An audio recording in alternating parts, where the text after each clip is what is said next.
കർത്താവിന്റെ അതിപരിശുദ്ധമായ നാമം മാത്രം വാഴ്ത്തപ്പെടുമാറാകട്ടെ. ഇന്നത്തെ ബൈബിൾ പഠനം തുടങ്ങുന്നതിന് മുമ്പ് നമുക്ക് ഒരു നിമിഷം പ്രാർത്ഥിക്കാം. പ്രാർത്ഥനയ്ക്കായി കർത്താവിന്റെ ദാസൻ ദേവി സാറിനെ ദൈവനാമത്തിൽ ക്ഷണിക്കുന്നു. സാറെ പ്രാർത്ഥിച്ചേ. നമുക്ക് ദൈവസന്നിധിയിൽ തലകളെ വണക്കി പ്രാർത്ഥിക്കാം.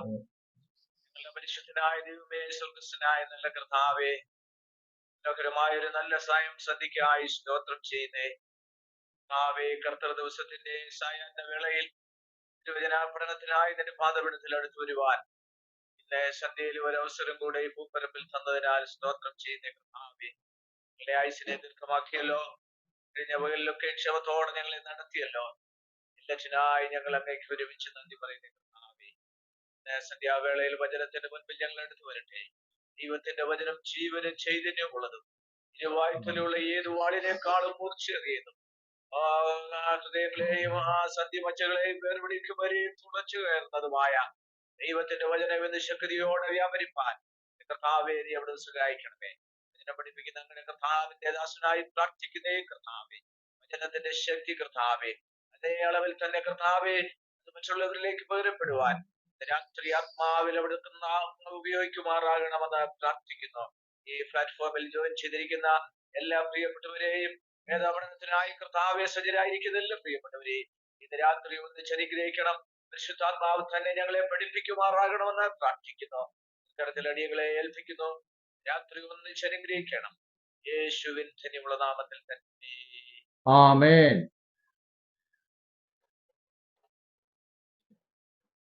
ബൈബിൾ പഠനത്തിലെ ഈ ക്ലാസ്സിൽ 12 അപ്പോസ്തലന്മാരെ കുറിച്ചുള്ള പഠനം തുടരുകയാണ്. കഴിഞ്ഞ ക്ലാസ്സിൽ നമ്മൾ പഠിച്ചത് 12 അപ്പോസ്തലന്മാരിൽ ഒന്നാമനായ അപ്പോസ്തലനായ പത്രോസിനെ കുറിച്ചാണ്. അപ്പോസ്തലനായ പത്രോസിനെ കുറിച്ച് ആദ്യം പഠിക്കുവാൻ കാരണം അപ്പോസ്തലന്മാരുടെ ലിസ്റ്റിന്റെ അകത്ത് ഒന്നാമൻ പത്രോസ് എന്ന് പറയുന്നത് കൊണ്ടാണ് നമ്മൾ അപ്പോസ്തലനായ പത്രോസിനെ കുറിച്ച് പഠിച്ചത്. പത്രോസിന്റെ സഹോദരനായിരുന്നു അന്ത്രയോസ്. പത്രോസും അന്ത്രയോസും സഹോദരന്മാരായിരുന്നു. പത്രോസ് തൊഴില് നമ്മൾ മനസ്സിലാക്കി മീൻപിടുത്തമായിരുന്നു, ഫിഷർമാൻ ആയിരുന്നു പത്രോസ്. ഈ പത്രോസ് അന്ത്രയോസ്, തന്റെ സഹോദരനായ അന്ത്രയോസ് കർത്താവിന്റെ അടുത്തേക്ക് കൊണ്ടുവരുമ്പോൾ യേശു പത്രോസിനെ ഒരു പേരിട്ടു. ആ പേരാണ് കേഫ. അതിന്റെ അർത്ഥം പെട്രോസ് എന്നാകുന്നു. പെട്രോസിന്റെ എന്ന വാക്കിന്റെ എന്ന പേരിന്റെ മലയാളമാണ് പത്രോസ്. അതിന്റെ അർത്ഥം പാറ കഷ്ണമെന്നാണ്. അപ്പോസ്തലനായ പത്രോസിന് 3 പേരുകളുണ്ട്. നമ്മൾ മനസ്സിലാക്കി. ശീമോൻ. ശീമോൻ എന്ന പേര് ഹീബ്രു പേരാണ് ശീമോൻ. മറ്റൊരു പേര് കേഫ. കേഫ എന്ന പേര് അരാമ്യ ഭാഷയിലാണ് കേഫ. മൂന്നാമത്തെ പെട്രോസ്, മലയാളത്തിൽ പത്രോസ്, അത് ഗ്രീക്ക് ഭാഷയിലാണ്. അതാണ് പറയുന്നത്, പത്രോസേ നീ പത്രോസ് ആകുന്നു, പത്രോസേ നീ പെട്രോസ് ആകുന്നു, പാറ കഷണമാകുന്നു. പത്രോസേ നീ പാറയാകുന്നു എന്നല്ല, പാറ കഷണമാകുന്നു. പാറ യേശുക്രിസ്തുവാ. യേശുക്രിസ്തുവാകുന്ന പാറയിലെ ഒരു കഷണമാണ് പത്രോസ്. പത്രോസ് എന്ന വാക്കിന്റെ അർത്ഥം പാറ കഷണം എന്നാണ്. അത് തെറ്റിപ്പോകരുത്. പത്രോസേ നീ പാറയാകുന്നു എന്നല്ല, പത്രോസേ നീ പത്രോസ് ആകുന്നു എന്നാണ്. അപ്പോസ്തലനായ പത്രോസ് കർത്താവായ യേശുക്രിസ്തുവിനെ അറിഞ്ഞുടനെ വിളിച്ചു പറയുന്ന ഒരു വേദഭാഗമുണ്ട്.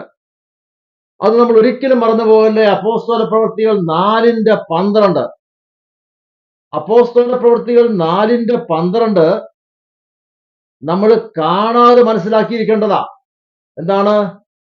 മറ്റൊരുത്തനിലും രക്ഷയില്ല, നാം രക്ഷിക്കപ്പെടുവാൻ ആകാശത്തിന് കീഴിൽ മനുഷ്യരുടെ നൽകപ്പെട്ട വേറൊരു നാമവുമില്ല. വളരെ ശക്തമായിട്ടുള്ള ഒരു ദൈവവചനമാണ്.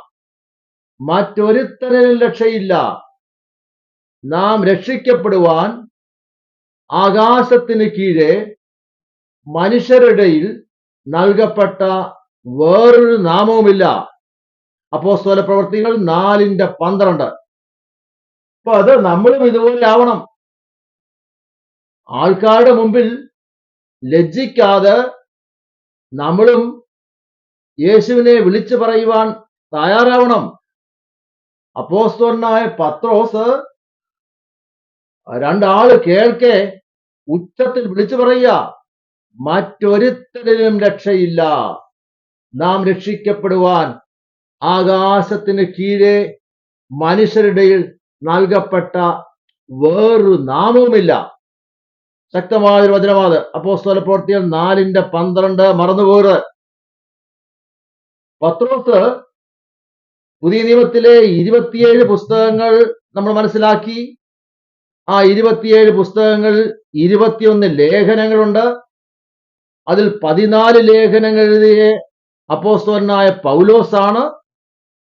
പത്രോസ് 2 ലേഖനങ്ങൾ എഴുതി. 1 പത്രോസ്, 2 പത്രോസ്.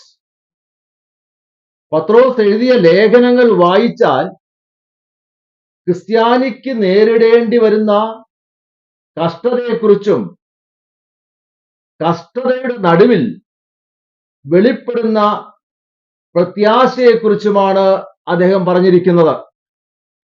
പത്രോസ് അപ്പോസ്തലൻ എങ്ങനെ മരിച്ചു, എങ്ങനെയാണ് അദ്ദേഹം രക്തസാക്ഷിത്വം വരിച്ചതെന്ന് നമ്മൾ മനസ്സിലാക്കി. ചരിത്രം പറയുന്നത്, ട്രഡീഷൻ പറയുന്നത് പത്രോസ് അപ്പോസ്തലനെ തലകീഴായി ക്രൂശിച്ചു എന്നാണ്.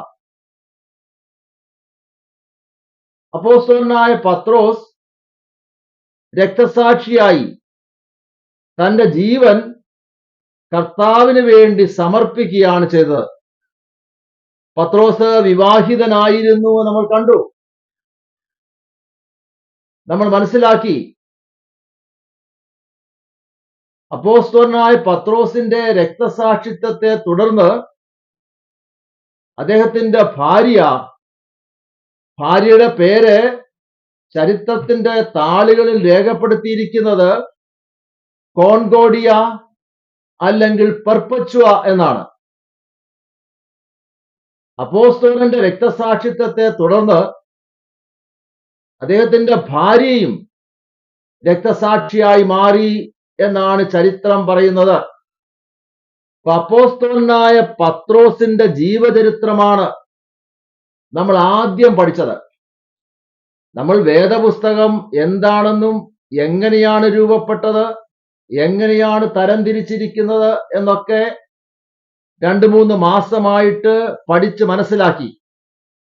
ഇപ്പോൾ നമ്മൾ പഠിക്കുന്നത് 12 അപ്പോസ്തലന്മാരെ കുറിച്ചാണ്. 12 അപ്പോസ്തലന്മാരിൽ ഒന്നാമനായ പത്രോസിന്റെ ചരിത്രമാണ് ഇതുവരെ നമ്മൾ മനസ്സിലാക്കിയത്.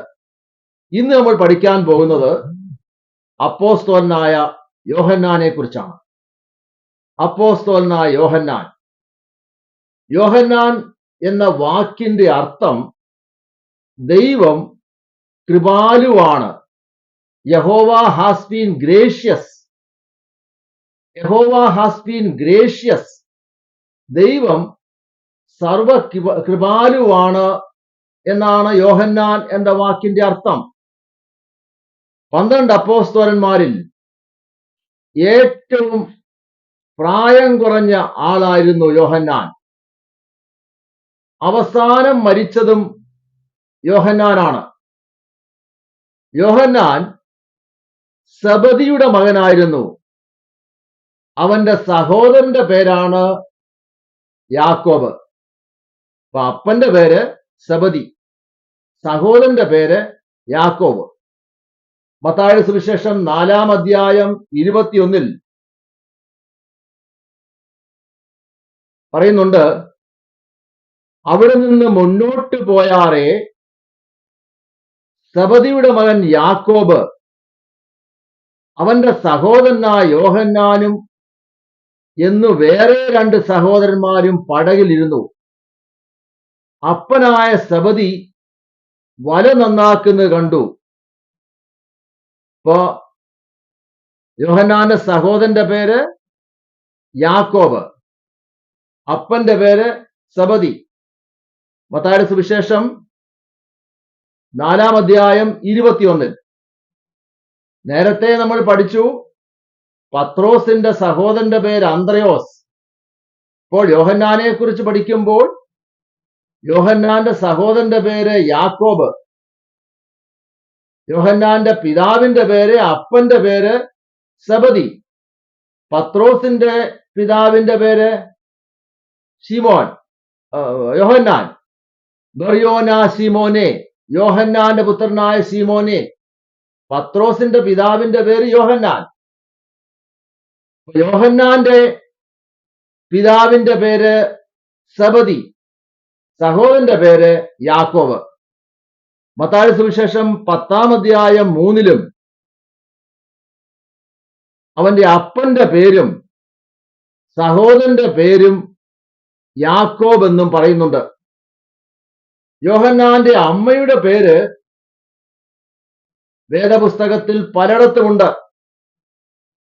പിന്നീട് വായിച്ചാൽ മതി. മത്തായിയുടെ സുവിശേഷം 27-56, മർക്കോസിന്റെ സുവിശേഷം 15-40, മർക്കോസിന്റെ സുവിശേഷം 16-1. ഇവരെല്ലാം വായിച്ചാൽ നമുക്ക് മനസ്സിലാകും അവന്റെ അമ്മയുടെ പേര് ശലോമ എന്നായിരുന്നു. ശലോമ. അപ്പൊ അപ്പന്റെ പേര് സബദി, സബദി പുത്രന്മാരായ യാക്കോബും യോഹന്നാനും. അമ്മയുടെ പേര് ശലോമ. മത്തായിയുടെ സുവിശേഷം 27-56 സബദി പുത്രന്മാരുടെ അമ്മ എന്നൊരു പ്രയോഗമുണ്ട്. മത്തായിയുടെ സുവിശേഷം 27-56 സബദി പുത്രന്മാരുടെ അമ്മ, അതായത് യാക്കോബിന്റെയും യോഹന്നാന്റെയും അമ്മ. അമ്മയുടെ പേര് നമ്മൾ മനസ്സിലാക്കി, ശലോമ. അത് സ്പെസിഫൈ ചെയ്യുന്നത് ശലോമ ആയിരുന്നു എന്നാണ്. ഇനി മർക്കോസിന്റെ സുവിശേഷം 15-40 മർക്കോസ് 16-1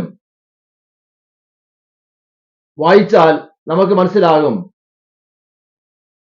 അമ്മയുടെ പേര് ശലോമ എന്നാണ്.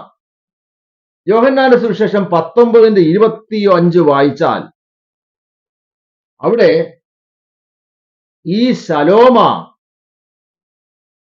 യേശുവിന്റെ അമ്മയുടെ സഹോദരിയായിരുന്നു എന്ന് മനസ്സിലാക്കാം. യേശുവിന്റെ അമ്മ മറിയയുടെ സഹോദരിയായിരുന്നു ശലോമ എന്ന് യോഹന്നാന്റെ സുവിശേഷം 19-25 വായിച്ചാൽ നമുക്ക് മനസ്സിലാകും. അങ്ങനെ വരുമ്പോൾ യേശുവും യോഹന്നാനും ഫസ്റ്റ് കസിൻസ് ആയിരുന്നുവെന്ന് വചനത്തിൽ നിന്ന് നമുക്ക് എളുപ്പം മനസ്സിലാക്കുവാൻ കഴിയും.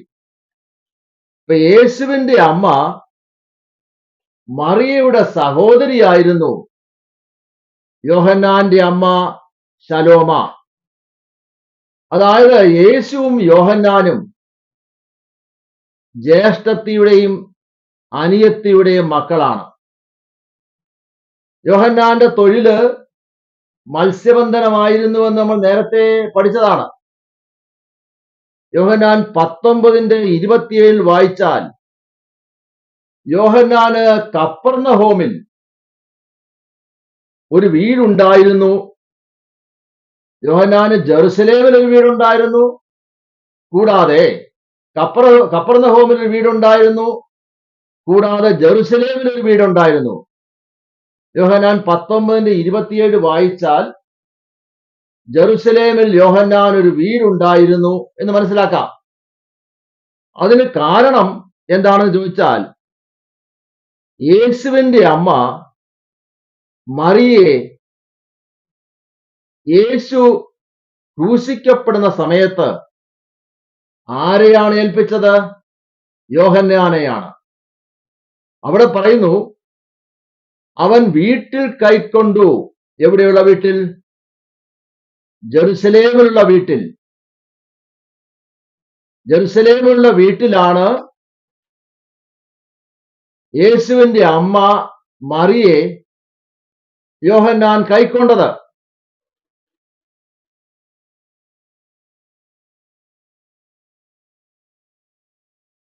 ഇനി യോഹന്നാന്റെ സുവിശേഷം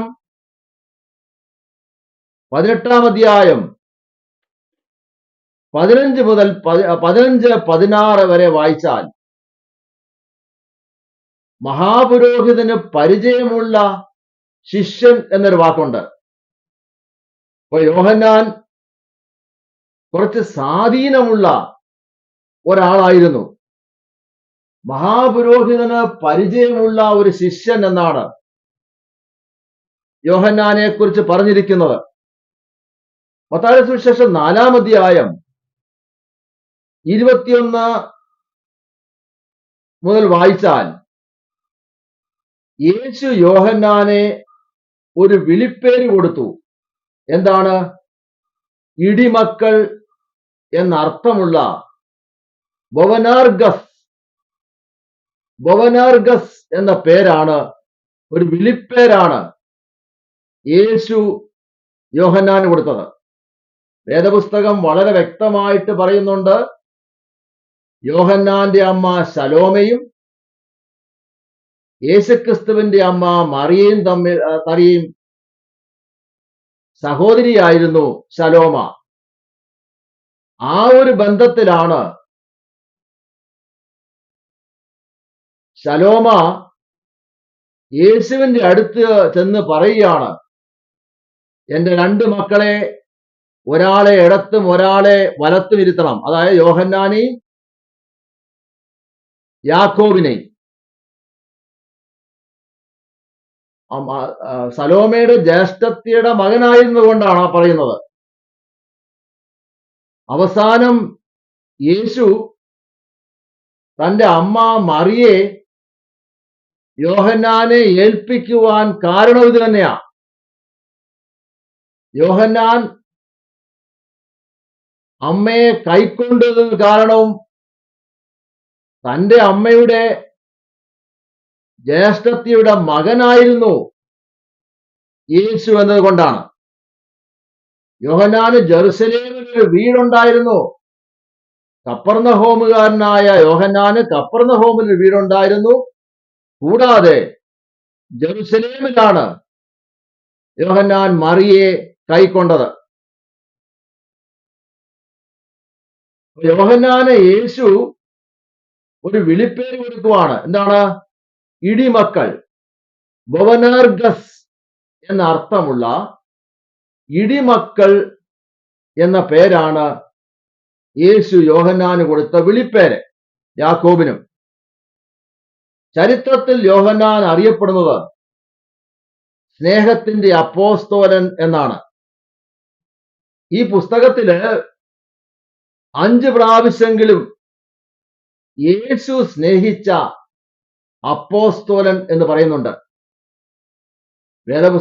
വേദപുസ്തകത്തിൽ 5 പ്രാവശ്യം യോഹന്നാനെ യേശു സ്നേഹിച്ച അപ്പോസ്തോലൻ എന്ന് പറയുന്നുണ്ട്. യോഹന്നാന്റെ സുവിശേഷം 13:23, യോഹന്നാന്റെ സുവിശേഷം 19:26, യോഹന്നാൻ 20:2, യോഹന്നാൻ 21:7, യോഹന്നാൻ 21:20. യോഹന്നാന്റെ സുവിശേഷത്തിൽ 5 പ്രാവശ്യം എങ്കിലും യേശു സ്നേഹിച്ച അപ്പോസ്തോലൻ എന്നൊരു പ്രയോഗമുണ്ട്. ഇതെല്ലാം പിന്നീട് വായിച്ചാൽ മതി, നമുക്ക് മനസ്സിലാവും. യോഹന്നാൻ 100 വയസ്സ് വരെ, ഏതാണ്ട് AD 100 വരെ ജീവിച്ചിരുന്നതായിട്ട് ചരിത്രം പറയുന്നുണ്ട്. യോഹന്നാനെ പല രീതിയിൽ കൊല്ലാൻ ശ്രമിച്ചു. യോഹന്നാന് മാത്രമേ സ്വാഭാവിക മരണം സംഭവിച്ചിട്ടുള്ളൂ എന്നാണ് ചരിത്രത്തിൽ പറയുന്നത്. AD 100 വരെ, ഏതാണ്ട് 100 വയസ്സ് വരെ യോഹന്നാൻ ജീവിച്ചിരുന്നു എന്നാണ് ചരിത്രം പറയുന്നത്. സഭാപിതാക്കന്മാർ എന്നറിയപ്പെടുന്ന പോളികാർപ്പ്, പാപ്പിയാസ്, ഇഗ്നേഷ്യസ്, ഈ പേരുകളൊക്കെ നിങ്ങൾ കേട്ടിട്ടുണ്ടോ? Polycarp, പാപ്പിയാസ്, Ignatius. ഈ പേര് കേൾക്കുമ്പോഴേ നമ്മൾ മെത്രാന്മാരുടെ പേരാ ഓർമ്മ വരുന്നത്. ഇതൊക്കെ സാധാരണ മനുഷ്യരാ. സഭാപിതാക്കന്മാർ എന്നാ അവരെ വിളിച്ചിരുന്നത്. പോളികാർപ്പ്, പാപ്പിയാസ്, ഇഗ്നേഷ്യസ്, ഇവരുടെ പേരൊക്കെ പിന്നീട് മെത്രാന്മാർ എടുത്തതാ. സാധാരണ മനുഷ്യർ, നമ്മളെപ്പോലുള്ള അപ്പോസ്തലന്മാരെ പോലെ ഉള്ള സാധാരണ മനുഷ്യരാ. ഇവര് സഭാപിതാക്കന്മാർ എന്നാ അറിയപ്പെടുന്നത്. അതായത് അപ്പോസ്തലന്മാരുടെ ശിഷ്യന്മാരെയാണ് സഭാപിതാക്കന്മാർ എന്ന് പറയുന്നത്. പോളികാർപ്പ്, പാപ്പിയാസ്, ഇഗ്നേഷ്യസ്, ഈ പേര് മറന്നു പോകരുത്. Polycarp, പാപ്പിയാസ്, Ignatius.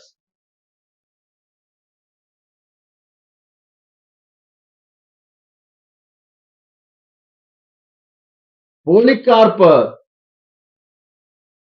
സ്പർണ സഭയിലെ മൂപ്പനായിരുന്നു. സ്പർണ സഭയിലെ മൂപ്പൻ. ബിഷപ്പ് എന്ന വാക്ക് കേട്ടിട്ടുണ്ടല്ലോ, ബിഷപ്പ്. ബിഷപ്പ് ഗ്രീക്ക് പേരാണ്, ഗ്രീക്ക് വാക്കാണ് ബിഷപ്പ്. അതിന്റെ അർത്ഥം മൂപ്പന്ന. നമ്മൾ ഈ ബിഷപ്പ് എന്നൊക്കെ കേൾക്കുമ്പോൾ മെത്രാന്മാരും തിരുമേനിമാരുടെ ഒക്കെ പേരാ നമ്മുടെ മനസ്സിലൂടെ പോകുന്നത്. ബിഷപ്പ് എന്ന വാക്കിന്റെ അർത്ഥം മൂപ്പന്ന.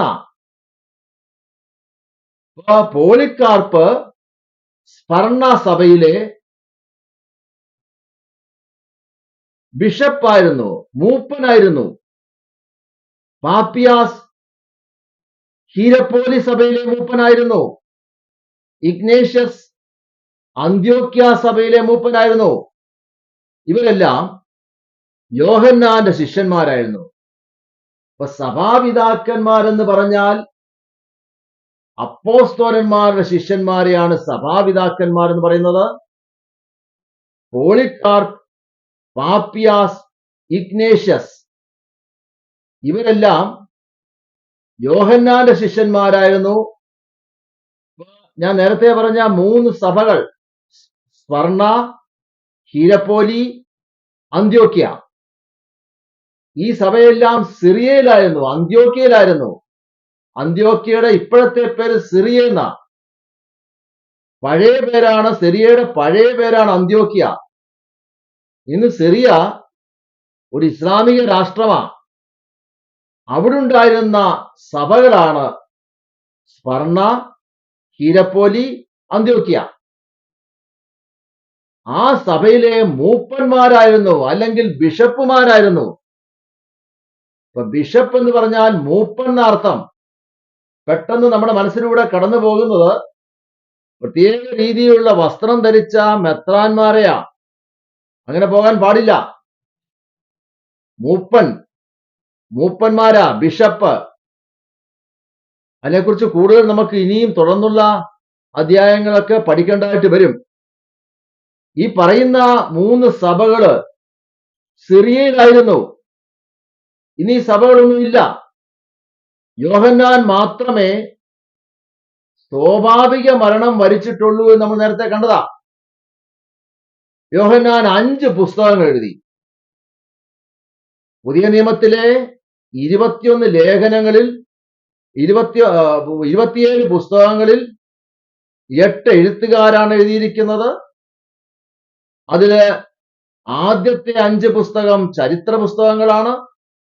അതിൻ്റെ അകത്ത് തന്നെ മത്തായി, മാർക്കോസ്, ലൂക്കോസ്, യോഹന്നാൻ അത് യേശുക്രിസ്തുവിന്റെ ജീവചരിത്രമാണ്. അപ്പോസ്തല പ്രവൃത്തികൾ സഭാചരിത്രമാണ്. പിന്നീട് 21 ലേഖനങ്ങളാണ്.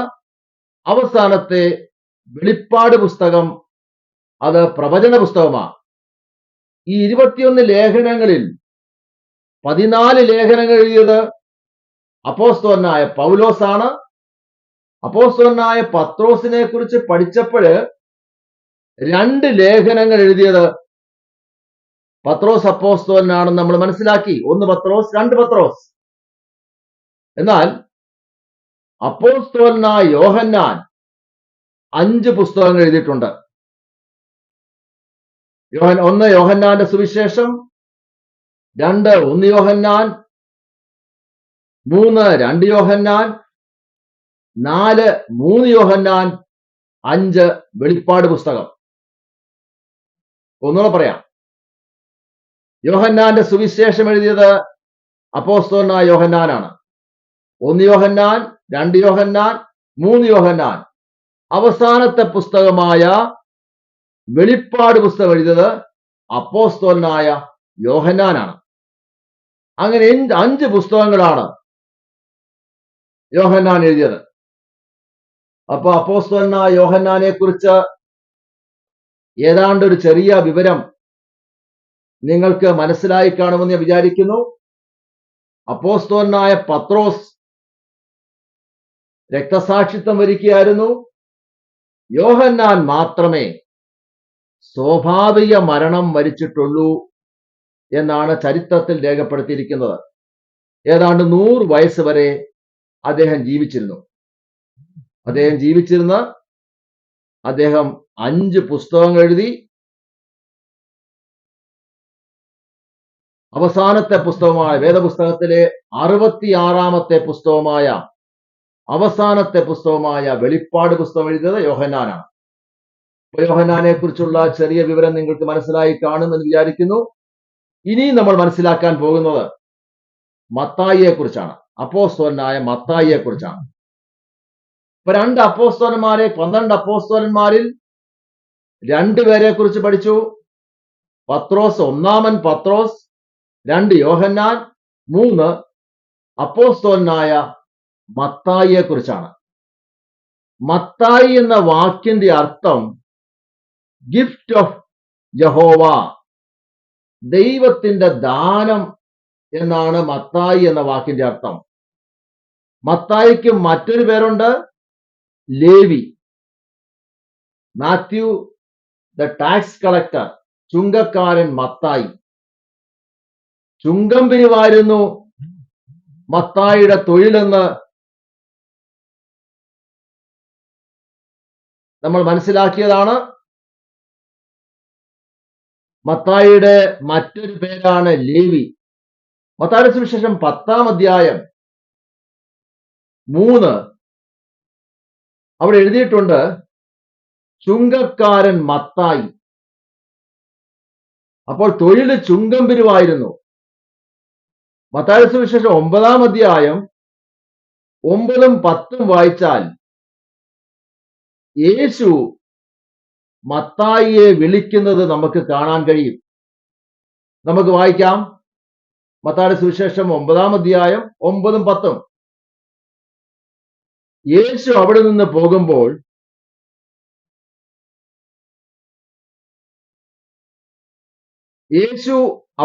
പോകുമ്പോൾ മത്തായി എന്ന പേരുള്ള ഒരു മനുഷ്യൻ ചുങ്കസ്ഥലത്തിരിക്കുന്നത് കണ്ടു. ഇപ്പോ യേശു മത്തായിയെ വിളിക്കുന്ന ഒരു സന്ദർഭമാണ്. യേശു അവിടെ നിന്ന് പോകുമ്പോൾ മത്തായി എന്ന പേരുള്ള ഒരു മനുഷ്യൻ ചുങ്കസ്ഥലത്തിരിക്കുന്നത് കണ്ടു. ഇനി മർക്കോസിന്റെ സുവിശേഷം 2-ാം അധ്യായം 14-ൽ വായിച്ചേ. പിന്നെ അവൻ കടന്നു പോകുമ്പോൾ അൽഫായുടെ മകനായ ലേവി ചുങ്കസ്ഥലത്തിരിക്കുന്ന കണ്ടു, എന്നെ അനുഗമിക്ക എന്ന് പറഞ്ഞു. അൽപായിയുടെ മകനായ ലേവി. മത്തായിക്ക് മറ്റൊരു പേരുണ്ട്, നമ്മൾ കണ്ടു, ലേവി. അപ്പൊ മത്തായിയുടെ പിതാവിന്റെ അപ്പന്റെ പേരെന്താണ്? അൽപായി.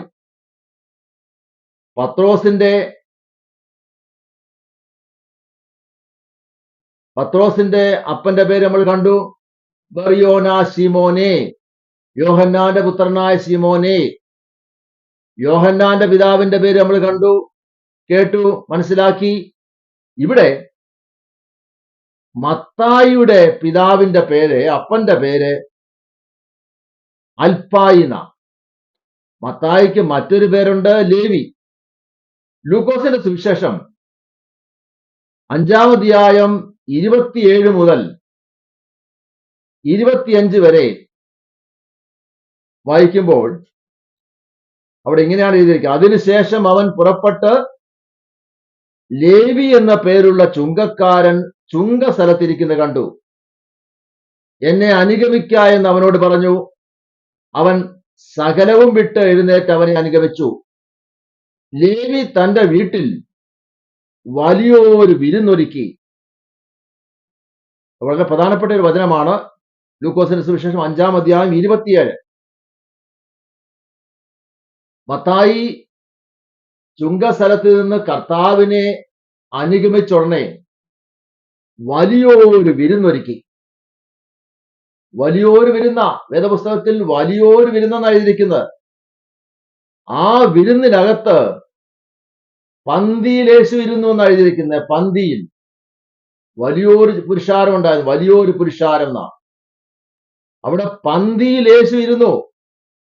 യേശുവിനെ കണ്ടുമുട്ടിയ ഉടനെ ഈ ചുങ്കക്കാരൻ തന്റെ സ്ഥലത്ത്, തന്റെ ദേശത്ത് വലിയൊരു വിരുന്നുണ്ടാക്കി ഒരുക്കിയിട്ട് പരസ്യമായി യേശുവിനെ കർത്താവായിട്ട്, യേശുവിനെ അംഗീകരിക്കുന്ന ഒരു സംഭവമാണ് അവിടെ കാണിച്ചിരിക്കുന്നത്. യേശുവിനെ പരസ്യമായി പ്രഖ്യാപിച്ചതാണ് മത്തായി. വലിയൊരു വിരുന്നൊരുക്കി.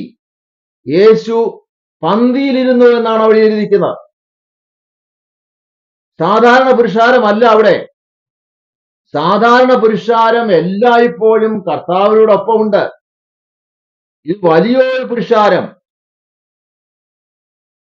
ഇവിടെ നമുക്ക് മനസ്സിലാകുന്നത് തന്റെ മാനസാന്തര വിവരം മത്തായി പരസ്യമാക്കിയാണ്. മത്തായി യേശുവിനെ കണ്ടെത്തിയതും ശിഷ്യനായതും മാനസാന്തരപ്പെട്ടതും ഒന്നും രഹസ്യത്തിലല്ല. രഹസ്യ ക്രിസ്ത്യാനി അല്ലായിരുന്നു മത്തായി. കർത്താവിനെ സ്വീകരിച്ചത് സെലിബ്രേറ്റ് ചെയ്യുകയാണ് അവിടെ ചെയ്തത്. കർത്താവിനോടൊപ്പം ചേർന്നത് പരസ്യമായിട്ട് ഡിക്ലെയർ ചെയ്യുകയാണ് മത്തായി ചെയ്തത്. പുതിയ നിയമത്തിലെ 1-ാമത്തെ പുസ്തകം എഴുതുവാൻ ദൈവം മത്തായിയെ കണ്ടിരുന്നു. മത്തായിയെ കുറിച്ച് കൂടുതൽ വിവരങ്ങളൊന്നും വേദപുസ്തകത്തിൽ നമുക്ക് ലഭ്യമല്ല. ചരിത്രത്തിൽ നോക്കിയാൽ മത്തായിയുടെ ജീവിതത്തിന്റെ അന്ത്യകാലഘട്ടം എങ്ങനെയാണ് എന്ന് ചരിത്രത്തിൽ പറയുന്നുണ്ട്. ട്രഡീഷൻ പറയുന്നത് പാലസ്തീനിലാണ് താൻ ശുശ്രൂഷ നടത്തിയിരുന്നത്. ശുശ്രൂഷ എന്ന് പറഞ്ഞാൽ കർത്താവിന് വേണ്ടി പ്രസംഗിക്കുക. ഓർത്തോണം, മത്തായി ശുശ്രൂഷ നടത്തിയത് പാലസ്തീനില്ല. ശുശ്രൂഷ എന്ന് പറഞ്ഞാൽ കർത്താവിന് വേണ്ടി പ്രസംഗിക്കുക. കുറച്ചുനാൾ പാലസ്തീനിൽ ചെലവഴിച്ചിട്ട് എത്യോപ്യയിലേക്ക് പോയി അവിടെ വച്ച് വാളിനാൽ കൊല ചെയ്യപ്പെടുകയാണ് എന്നാണ് ചരിത്രം പറയുന്നത്.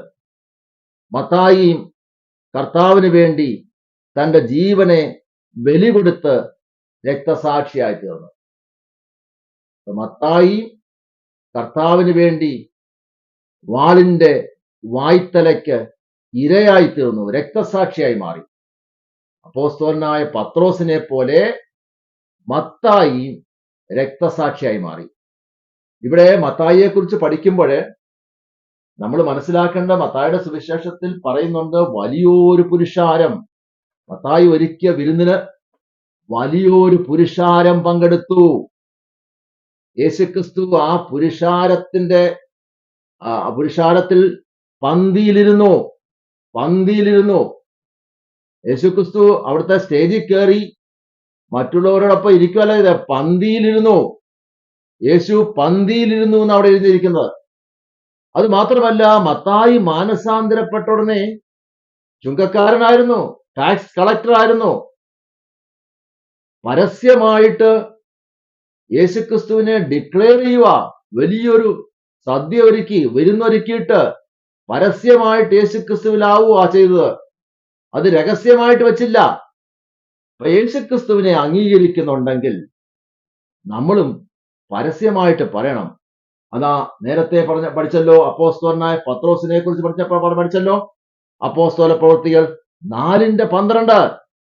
അപ്പോസ്തലനായ പത്രോസ് വിളിച്ചു പറയുക, മറ്റൊരുത്തനിലും രക്ഷയില്ല, ആകാശത്തിന് കീഴെ മനുഷ്യരുടെ രക്ഷിക്കാനായി നൽകപ്പെട്ട വേറൊരു നാമവുമില്ല.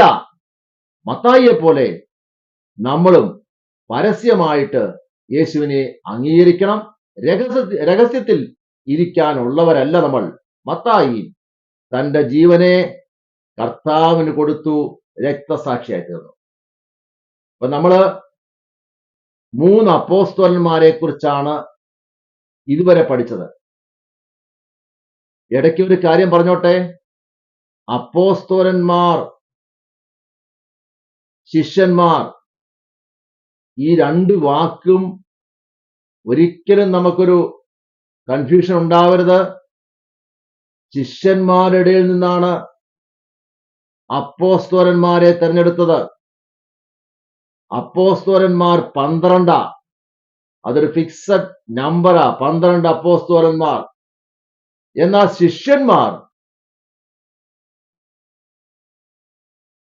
ശിഷ്യന്മാരുടെ വലിയൊരു കൂട്ടമാ, വലിയൊരു ഗണമാ. ശിഷ്യന്മാരുടെ നിന്ന് 12 അപ്പോസ്തലന്മാരെ തെരഞ്ഞെടുത്തത്. അത് ഒരിക്കലും മറന്നു പോകരുത്.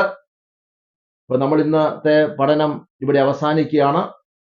ഇത് അപ്പോസ്റ്റൽ മിനിസ്ട്രി എന്ന് പറയുന്ന യൂട്യൂബ് ചാനൽ ഇന്ന് നമ്മുടെ ഇതെടുത്തിട്ട് അവര് ടെലികാസ്റ്റ് ചെയ്യാൻ ആഗ്രഹിക്കുന്നു എന്ന് പറഞ്ഞിട്ടുണ്ട്. അതിന്റെ ലിങ്ക് എല്ലാവർക്കും അയച്ചു തരാം. ഇന്നത്തെ നമ്മുടെ പഠനം അവസാനിക്കുകയാണ്. പ്രാർത്ഥിക്കുന്നതിനായിട്ട്, ഒരു ആശീർവാദം പറയുന്നതിനായിട്ട് ദേവി സാർ പ്രാർത്ഥിച്ചിട്ടൊന്ന് ആശീർവാദം പറഞ്ഞേ.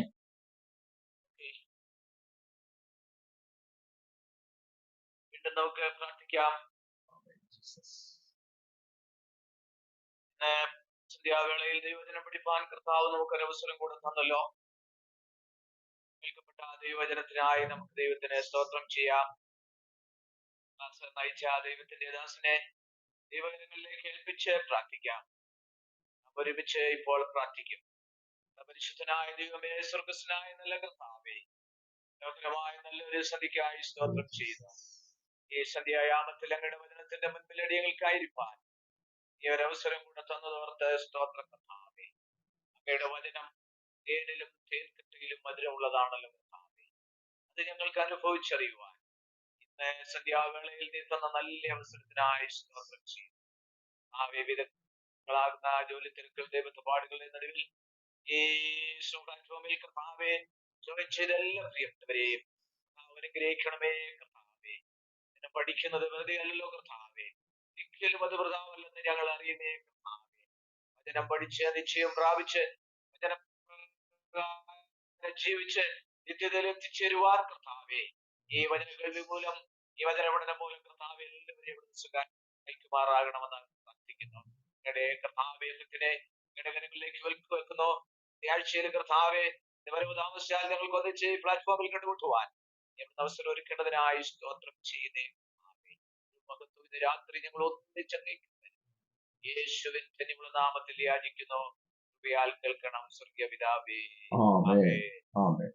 പിതാവായ ദൈവത്തിന്റെ സ്നേഹവും പുത്രനായ യേശു ക്രിസ്തുവിന്റെ കൃപയും ആശ്വസിപ്പിച്ച് വഴി നടന്ന പരിശുദ്ധാത്മാവിന്റെ കൂട്ടായ്മയും കാവലും സഹവാസവും പ്രത്യേകിച്ച് എല്ലാ വിഷയങ്ങളുടെ മേലും ഈ സോമിൽ ഈ പ്ലാറ്റ്ഫോമിൽ ജോയിൻ ചെയ്ത എല്ലാ പ്രിയപ്പെട്ടവരുടെ മേലും അവരുടെ വ്യക്തിപരമായ ജീവിതത്തിലും കുടുംബജീവിതത്തിലും ഔദ്യോഗിക ജീവിതത്തിലും ഒക്കെയും ഉണ്ടായിരിക്കുമാറാകട്ടെ. ആമേൻ. ആമേൻ. ആമേൻ. നമുക്ക് ചേർന്ന ദൈവത്തിന് സ്തോത്രം ചെയ്യാം. ഹല്ലേലൂയ, ഹല്ലേലൂയ, ഹല്ലേലൂയ. ആമേൻ. കർത്താവേ, കരുണമേ. ഈശോ.